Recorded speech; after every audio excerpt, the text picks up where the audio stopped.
नमस्कार बच्चों, BA final semester 5 Nagarjuna की चौथी कविता है अकाल और उसके बाद।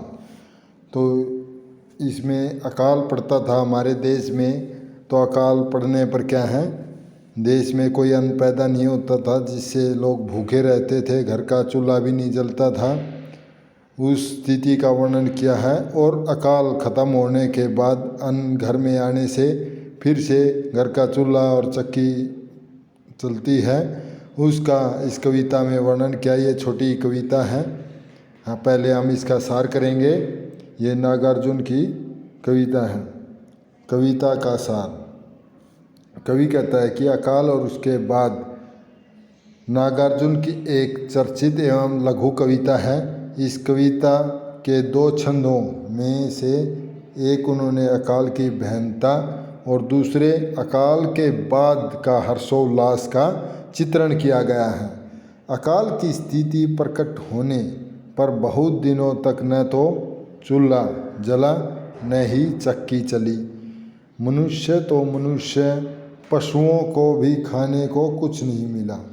यानी कि आदमी तो भूखा मरा, इस साथ में पशु पक्षी भी भूखे मरे।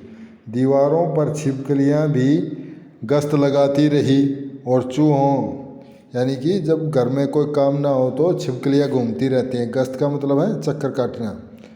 तो चूहों, जो चूहे हैं, चूहों की भी हालत पराजित जैसी रही, यानी कि चूहों को भी खाने को कुछ नहीं मिला।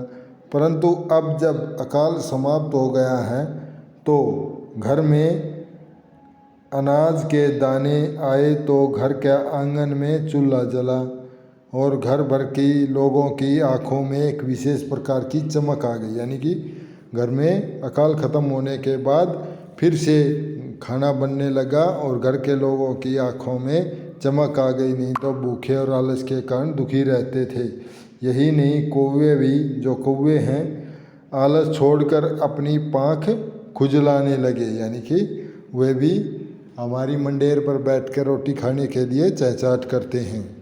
तो इसकी आगे हम पद्यांश करेंगे। ये हैं सप्रसंग व्याख्या। कवि कहता है कि कई दिनों तक चूल्हा रोया, चक्की रही उदास। कई दिनों तक कानी कुतिया सोई उसके पास। कई दिनों तक लगी भीत पर छिपकलियों की गश्त। कई दिनों तक चूहों की हालत रही शिकस्त। तो ये पंक्ति बिल्कुल आसान है। भीत होती है दीवार, गश्त माने पहरा, और शिकस्त माने पराजय जैसा होना, पराजय जैसा होना। तो इन पंक्तियों में प्रस्तुत पंक्तियाँ हमारी समकालीन हिंदी कविता में संकलित अकाल और उसके बाद से ली गई हैं। इसके रचयिता नागार्जुन हैं। इस कविता में उन्होंने अकाल यानी सूखा पड़ने के दुष्प्रभाव और उसके समाप्त होने के बाद की परिस्थितियों का सजीव चित्रण किया, यथार्थ चित्रण किया गया। कवि ने यहाँ पर किसका वर्णन किया गया है? यथार्थ चित्रण किया गया है इन पंक्तियों में कवि ने। जो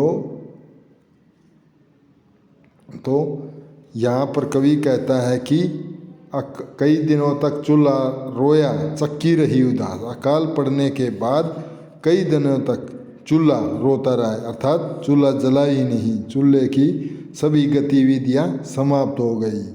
और जब घर में चूल्हा जब जलाया जाएगा, जब घर में कुछ अन्नदान होगा, उसको पकाया जाएगा। चक्की भी रही उदास, यानी चक्की पूर्ण रूप से शांत और मौन रही। यानी कि उदास क्यों थी? चक्की में पीसने के लिए अन्न ही नहीं था, दाने ही नहीं थे, तो चक्की भी उदास और मौन रही, क्योंकि घर में अनाज ही नहीं था जिसको पीसा जाए। कई दिनों तक कानी कुतिया सोई उसके पास। अब जो घर के कुत्ते हैं, यानी पशु पक्षी हैं, वे भी हमारे ऊपर निर्भर करते हैं।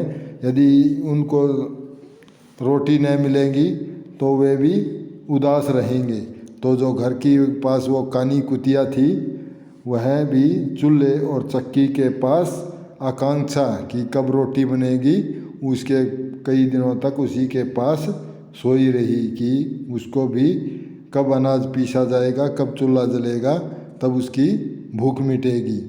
कई दिनों तक लगी भीत पर छिपकलियों की गश्त, यानी जो छिपकलियाँ थी वे भी भीत पर चक्कर काटती रही, गश्त माने पहरा भरती रही, उनको भी कुछ नहीं मिला। कई दिनों तक चूहों, जो चूहे हैं वे भी अन्न खाते हैं, चूहों की भी हालत रही शिकस्त। शिकस्त माने पराजय, यानी कि जो चूहा है वह भी कई दिनों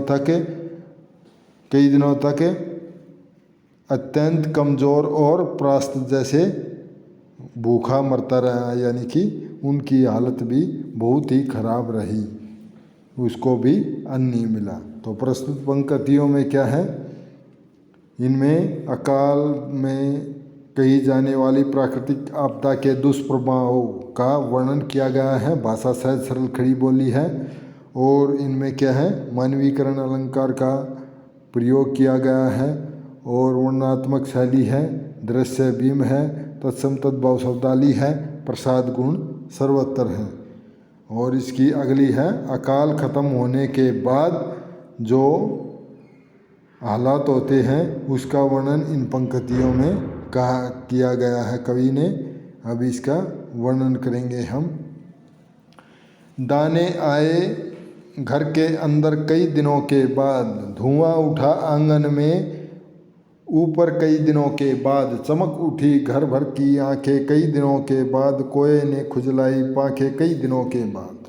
तो इन पंक्तियों में कवि कहता है कि अकाल समाप्त होने के बाद कई दिनों के बाद घर में अनाज आया है, जिससे घर में धुआं, चूल्हा जला है, चक्की चली है और सभी की ने अन्न खाया है, कई दिनों तक भूखे थे। तो उसके बाद सबकी हालत स्वस्थ हो गई है, उनकी आँखों में चमक आ गई है, कौवे ने भी अपनी पांखें को वो करा है, क्या है, खुजलाई है। तो यहाँ कवि कहता है दाने आए, यानी अकाल बीत जाने के बाद, भयंकर प्राकृतिक आपदा के बीत जाने के बाद घर में क्या है, घर के अंदर अनाज के दाने आए हैं। कई दिनों के बाद घर में आशा उल्लास उमंग चारों ओर फूटी है। घर में अनाज आता है तो क्या है, हम खुश हो जाते हैं, घर में नवजीवन का संचार हुआ है। जब घर में अनाज आया है तो चक्की पर अनाज पीसा गया है और तत्पश्चात चूल्हा जलाया है। चूल्हा जलने से धुआं उठा आंगन के ऊपर कई दिनों के बाद आंगन से घर का आंगन के ऊपर धुआं उठा है, यानी कि जब चूल्हा जलेगा तो आंगन से धुआं भी उठेगा, यानी कि बहुत दिनों के बाद चूल्हा जला है। चमक उठी है घर भर की आंखें कई दिनों के बाद, यानी कि जो घर में रहने वाले लोग थे, यानी कि उनमें नए जीवन का संचार हो गया है, उनकी आँखों में उल्लास और आनंद के साथ चमकने लगी हैं। उनकी आँखें कई दिनों के बाद आनंद और उल्लास के साथ चमकने लगी हैं। कौवा है, कौवे ने खुजलाई पांखें कई दिनों के बाद, यानी पाँख होती है पंख उसने। कौवा भी कई दिनों के बाद घर की मुंडेर पर बैठकर अपनी पाँखें इस आशा से खुजला रहा है कि उसे भी भरपेट भोजन मिलेगा। तो इसका यही सलार था। यही दो, इस अकाल और उसके बाद का वर्णन 2 पद्यांशों में किया गया है। ये 2 ही हैं, इम्पोर्टेंट हैं। भाषा सहज सरल खड़ी बोली है। इन पंक्तियों में अकाल व्यतीत हो जाने के बाद हर्षोल्लास का सजीव अंकन किया है। यहाँ उल्लेख और स्वभोक्ति अलंकार का प्रयोग किया गया है। वर्णात्मक शैली है, दृश्य बीम है, प्रसाद गुण है, तत्सम तद्भाव शब्दावली का वर्णन किया गया। भाषा सहज सरल खड़ी, भावानुकूल है और प्रसाद गुण सर्वत्र है। मैं आशा करता हूँ आपको समझ में आया होगा। धन्यवाद। इसे लाइक करें, शेयर करें, कमेंट करें, सब्सक्राइब करें। धन्यवाद।